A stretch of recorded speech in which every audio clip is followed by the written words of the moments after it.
2014, 19 మధ్య చంద్రబాబు నాయుడు గారు ముఖ్యమంత్రిగా ఉన్నప్పుడు అమరావతిలో అందుబాటులో ఉన్న అంటే అమరావతిలో అప్పుడు వాళ్ళు తీసుకున్న 58,000 ఎకరాలు ప్రభుత్వ భూమి, రైతుల భూమి కలిసి.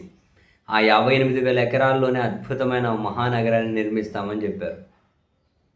కానీ అదేంటో 2024లో మళ్ళీ సీఎం అయిన తర్వాత, ఒక రకంగా ఇందులో ప్రపంచ బ్యాంక్ ఎంటర్ అయిన తర్వాత, ఆ భూమి సరిపోదు మరో 40,000 ఎకరాలు కావాలి, 1,00,000 ఎకరాలు దాటాలి అంటూ ఉన్నారు. దానికోసం మళ్ళీ రెండో విడత భూములు తీసుకుంటూ ఉంటే, అక్కడి రైతులు మాత్రం మేము చావనైనా చేస్తాం కానీ ఆ భూములు ఇవ్వమంటూ ఉన్నారు. పచ్చని పంట పొలాలను జేసీబీలతో ధ్వంసం చేసి మరి భూములు ఎట్లా తీసుకుంటున్నారో మనం చూసాం. చాలా బాధ అనిపిస్తుంది పచ్చని పంట పొలాలను ఎవరు ధ్వంసం చేసినా.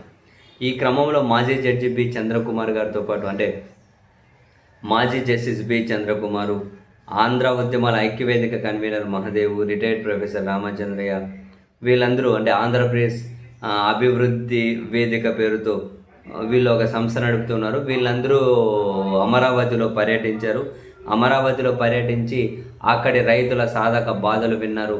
అవి విన్న తర్వాత ఒక కార్యాచరణ ప్రకటిస్తాము, ఈరోజు మంగళవారం అయితే ఒక కార్యాచరణ ప్రకటిస్తామని చెప్పారు.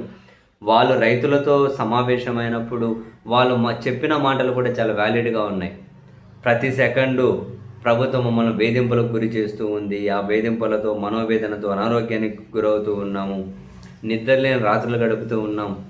అప్పుడు తీసుకున్న వాళ్ళకి ఇప్పటికీ రిటర్నబుల్ ఫ్లాట్లు ఇవ్వలేదు. పూలింగ్కు పొలం ఇవ్వకపోతే పొలం చుట్టూ గోతులు తీస్తున్నారు. దారుణం కాదు.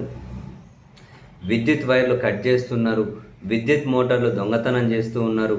సహజ సిద్ధమైన డ్రైనేజీలను, పంట కాలువలను ధ్వంసం చేస్తున్నారు అని చెప్పి 3 పంటలు పండే భూములు ఇప్పటికే సుమారుగా ధ్వంసమైపోయాయి. ఇప్పుడు మళ్ళీ ధ్వంసం చేయడం ఏంటి?